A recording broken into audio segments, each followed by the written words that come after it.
Are you overwhelmed by all the health advice out there? If you're struggling with anxiety symptoms, stress, poor sleep, or depression, you don't need yet another complicated routine. Today, you'll discover why one simple habit can make the biggest difference in your mental and physical health after 40. Do you want to achieve your goals, but anxiety is tripping you up? Like to keep those fun weekend plans, but depression has you counseling again? Hey, I'm Lori, dog mom, lover of nature, and hygge enthusiast. Positive psychology skills help me overcome chronic severe PTSD. If you're ready to learn how to overcome your anxiety and depression and rediscover happiness and purpose in life, then get your cozy on and let's get started.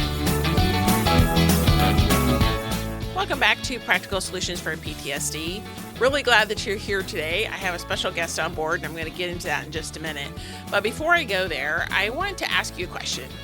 How many of y'all have completed a personality assessment, character strength survey, which I do talk about here on the show, figured out what your love languages are, or any of the other assessments that we do all the time? You do this really awesome assessment, you get all this really interesting information, you're like, oh, that's cool, and you put it aside and nothing in your life changes. It might explain a few things to you, but nothing really alters or adjusts.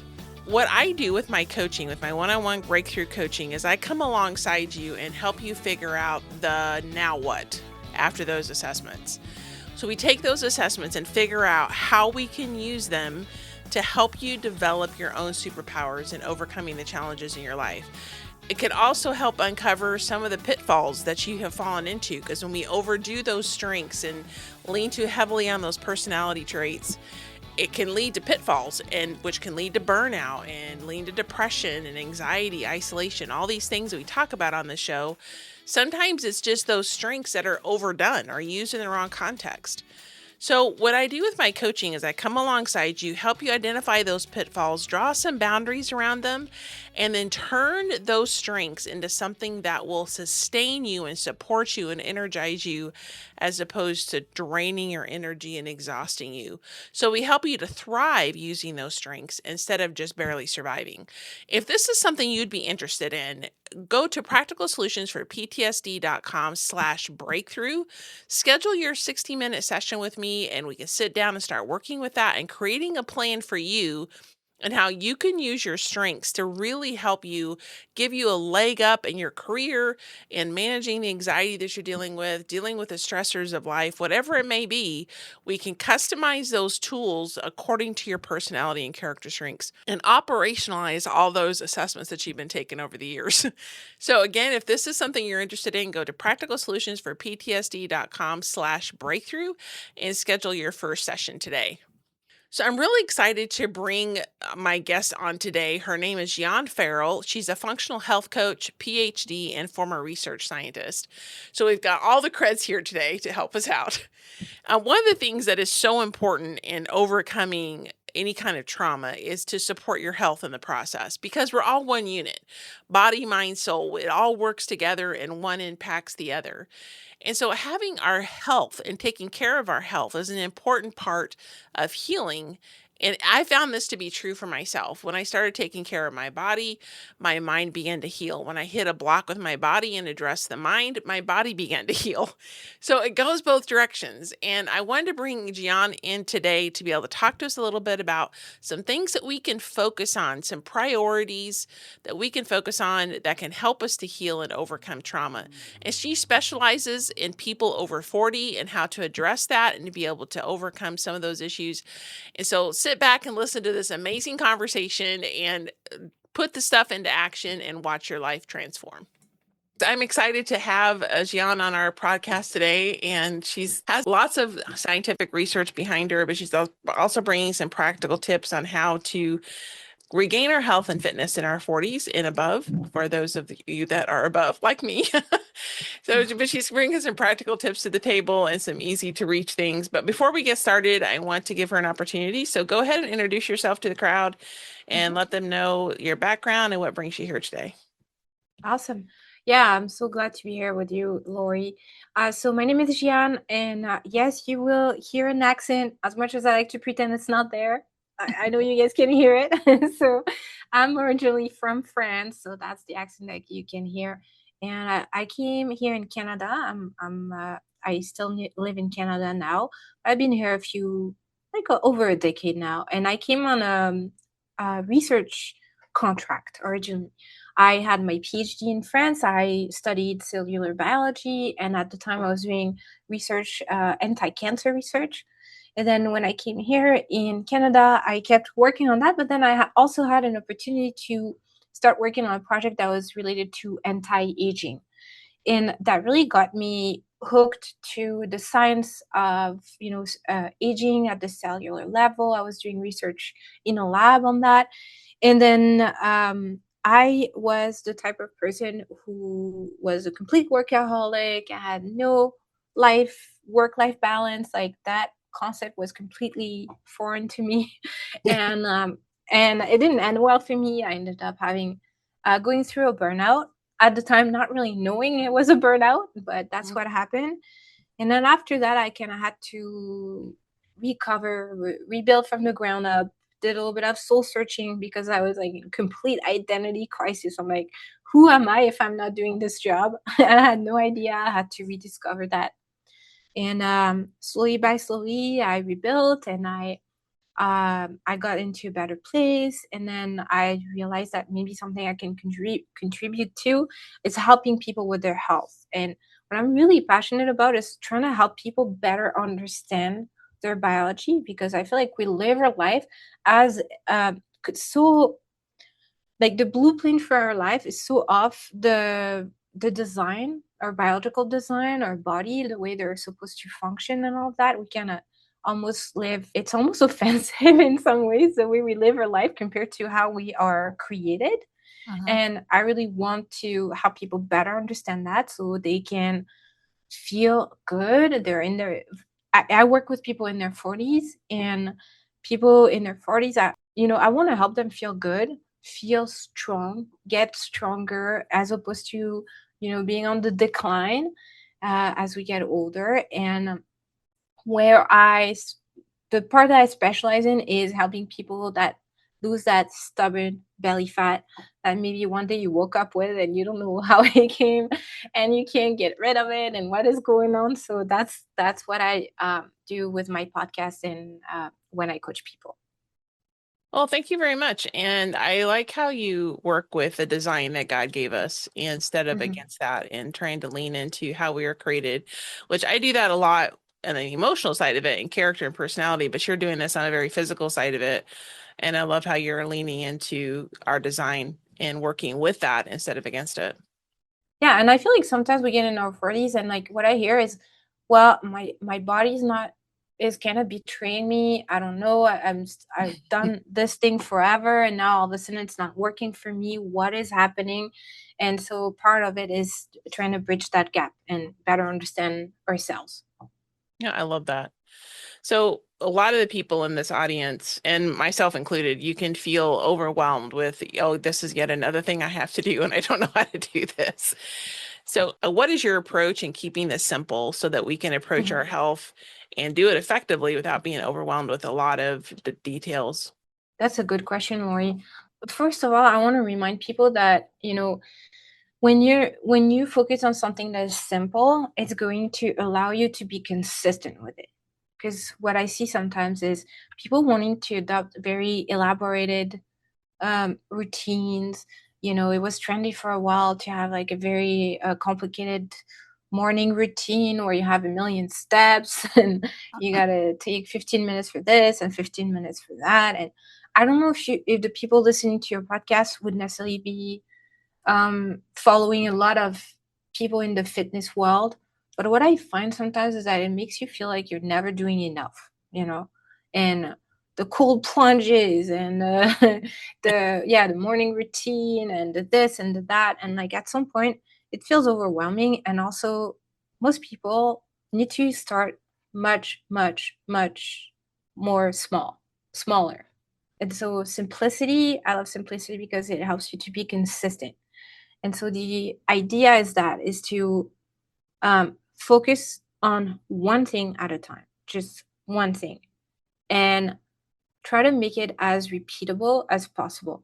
Because when you think about it, your health is not, it does like feeling healthier, feeling stronger, feeling better. It does not come from like a huge push or a big overhaul of your health, and you're going to try this insane workout and this extreme diet. That's not how you get better.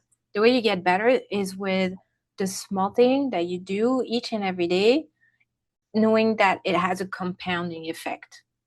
And I think we can tend to forget that, how powerful that compounding can be for the way that we feel, the way that we look, the body, getting our body in a place that is stronger. It's really the things that we do day in and day out, and it's sometimes very small things. And that's why I want, people to try and keep it simple. Very, and we can talk about what those small things can be, but think about the things that you do every day and make it so ridiculously easy for you that you're going to be very consistent at it. I really like that approach. And that's something we try to do here is keeping things simple Hmm. and accessible. And I mean, maybe you can't get to 100% tomorrow, but you can do 1%, just 1% better.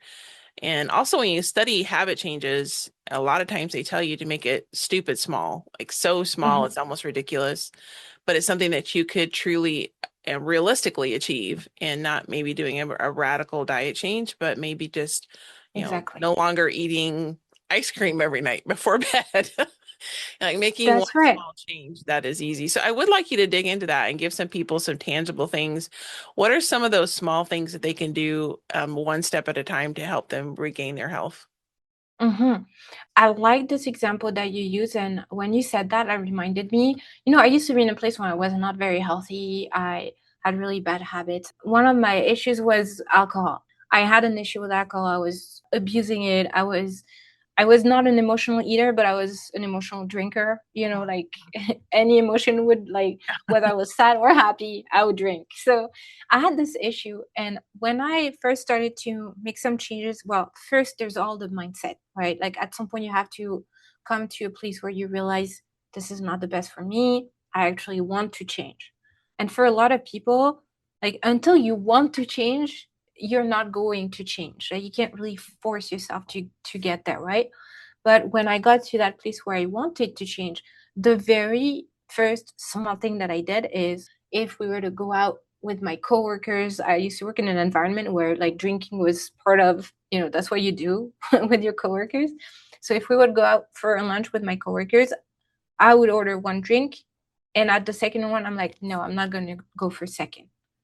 And I remember with that, there's also people questioning you, like, oh, you're not going for another? What's going on? Like almost something's wrong with you if you're not going to drink more.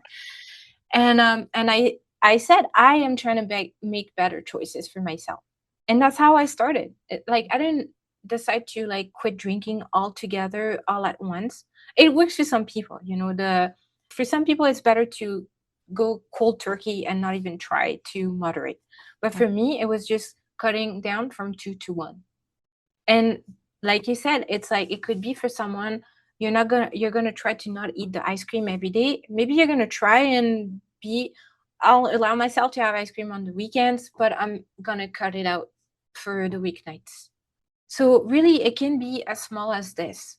It can be sometimes just creating small boundaries. So again, if we use this example of alcohol, sometimes I coach people who they're not ready to quit entirely. But for example, what you are going to do is, what I suggest to people is to drink earlier in the day so that you don't completely wreck your sleep. Mhm. And it can be just small things like that where you make a small adjustment. And what happens is, when you make those small steps, and you always have to really bring your awareness and keep an eye on what has changed, how much better do I feel when I do this, what's my energy level when I don't eat ice cream in the evening, how is my hunger level the next day if I don't eat ice cream at nighttime. Just have a little bit of awareness around those things. And what happens is that when you make a small change like that, you notice the benefits. So now the motivation to keep doing it you can find it about a bit more easily. It's not about willpower, it's about you find a reward in doing this small thing. And by doing that, you also, I think you touched that on some of your podcast episodes, habit change research, like you said, they call that self-efficacy. And that's when you prove yourself you can do this thing, and that's going to help you to take the next step. And just little by little, and as you do that, you build momentum. And as you build momentum, you can take bigger and bigger steps. That is awesome. And I was getting tickled because we've been talking about boundaries a lot on this show. And I've been laughing lately. I'm like, I don't know who needs to hear this because it comes up in almost every single episode. So when you said boundaries, I started laughing. But yeah, setting boundaries around your time or around your habits or just taking a small Mm-hmm. step, and you don't have to make a radical boundary right at first, but just doing those little boundaries. One thing I talk about my people is like the very first one sometimes, especially if you're not used to it, is just taking a pause. Like instead of just automatically saying, yes, I'm going to have that second drink, or yes, I'm going to have a cup of ice cream before bed, is taking a pause and thinking about it is like, is this really what I want to do? And you may still say yes, but at least you're taking some time and a beat to think about it. So it's intentional rather than automatic. Yeah, you're right. That's a really big step because there's so many things we do on automatic. Like if you don't, and especially when you get to your 40s and you start, if you start to examine those types of things, you'll realize, when did I pick that up? Why am I doing this? I don't even know. And it's just become, it has become something that you do. It has become part of who you are. And really, when you take time to pause and look at it, you're like, I don't even know why I'm doing this. Do I want this? Is this still aligning with my goals? Is that gonna serve me to show up tomorrow the way that I want to show up? And when you start asking those types of questions, it's a bit easier to break the automatic, to break the habits that you have and start creating something different. I like that. And you mentioned something earlier that I really stood out to me. You said something about we often feel like what we're doing is not enough. Like we try all these things, and it's this big long list of stuff that we try to do every single day, and it gets overwhelming, and we feel like it's never enough. So, what is enough for our health? Hmm. That's a good question. And like, I would say first, it kind of depends on your goals, right? Like everybody's going to be in a slightly different place to that. So that's the first thing. What do you want for your health? What do you want for your body? And if, for some people, what is enough is really try to get a good night's sleep. And I coach people for whom that's enough. And sometimes they feel guilty, like, oh, but I really want to go and lift some weight, and I really want to be active and do all of those things. But sometimes you're in a place where what is enough for you is to get a solid night of sleep. And then once you get two, when you get three, once you get four, and now you get more rested, and now you have more energy, now you can think about layering the next thing. And that's the second thing with what is enough. For me, I often think about health in terms of there are levels to this. Mhm. And we're all gonna start at a different point, but there are levels to this. And sometimes we try to take on all of the levels at once. So let's go back to this example of this person who is not sleeping well. That person is waking up at night. When they wake up in the morning, they're not rested. This is going to impact so many other things. You can try to also take control of your nutrition. You can try and move your body more. You can try to add on more routines and more habits and more supplements. And you can do all of those things, but really, you're not going to get better until you address level one, which is getting better, more restorative sleep for this person. So, what is enough kind of depends on your goal. What is enough kind of depends on the level that you're at. But honestly, for a lot of people, what is enough is just, for example, eating whole foods and trying your best to limit processed foods. For most people, just doing that makes a world of a difference in the way they feel, in their gut health, in their mental health, in the amount of calories they eat in a day, so that will impact their weight. And for a lot of people, eating whole foods and trying to limit processed food is enough. So I think it's really a mindset thing, and recognizing that even if you feel like there's a lot you could be doing, if you perceive that you should be doing all of those elaborated routines and all of that, just really meeting yourself where you are. Meet yourself where you are and just take one thing at a time. Focus on this one thing. And once you see some improvement, once you feel like you're getting over the hump of that, then you can take on the next. And if you focus on one thing and you see improvement in the way that you feel, in the way that you show up, in the way that the energy levels that you have through the day, that's enough. Like feeling a little bit better than you were yesterday, that's enough. I love that approach, and this is really hitting home for me. I hope it is with the audience. There's Hmm. a lot of things I feel like sometimes I should be doing health wise, Yeah. Hmm. but just getting to bed on time would be a huge step for me. All So focus right. on one step to be able to just get that rest. And I know when I get enough rest, everything else is easier because I have the emotional and physical energy to handle it. Yeah. So Right. I really love your approach in not trying to do everything at once or not trying to meet everybody's standards, but what works for me and what's enough for me and what does my body need as opposed to, Yeah. everybody else's body. Exactly. And I feel like I feel like there are certain things that are kind of the basics, but at the same time that get often overlooked, like sleep. So again, like I coach people in their 40s, and I have a job where I work for a company that provides hormonal replacement therapies. So Mhm. I'm seeing people who are trying to improve their hormonal health, and many of them don't sleep well. And yet, when we talked, like that's never their number one thing.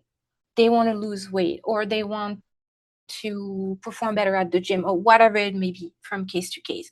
And then it takes a little bit of digging. And then when we come to the questions about sleep, oh, well, I'm waking multiple times a night. I haven't had a solid night of sleep in years. I'm like, how is that not the first thing on your mind? And I feel like it's almost like we kind of disregard those things that are just really basic stuff that our bodies need, like sleep, like nutritious food. And we have to start with the foundations, because if we don't have those, you can add the hormonal replacement therapy, you can add the supplement, you can add the complicated routine that you've seen on Instagram, or whatever this could be. It's kind of like just putting a band-aid on a wound, and at the bottom of it, the real thing that you need to address is still there. And so I'm shocked at the number of people who can't sleep. And like you said, like if you're not sleeping, if you're not resting, there's so much other things in the day to day that becomes so much harder to take. So let's start with the foundation of what your body actually needs. That's awesome. And I really appreciate that perspective and simplifying it. And, I don't have to do everything at once. And I love the Hmm. foundational things too, because we do sometimes often get caught up with, there's this new diet fad and there's this quick Right. fix. And, I don't have energy in the day, so I'm going to drink a lot of caffeine and take energy Hmm. supplements. But I'm only getting 4 hours of sleep a night. So of course I don't have energy during the day. Right. I'm Yeah. getting back to the foundations. I just love that and keeping it simple. So if you could tell someone to do, if they just could do one thing, that's all they can Hmm. handle today is one thing. What is that one thing that you would recommend that they do today? It would kind of depend on where you're at, but I don't know why sleep for me is a big one. Like I think that's because I'm having so many conversations with people over 40 who are not really sleeping well. I think that would be that, because when you're not sleeping, your body is not going to be able to produce hormones at night. Your emotions are going to be all over the place. You're going to feel hungry all day and probably going to overeat. You're not going to have as much, buffer against the stress of life. For those of us who do have a good, consistent time at the gym, like if you don't sleep, you're not going to build that muscle, that precious muscle that you want for when you get older. So I would say one thing would be do what you can to have a good night's sleep.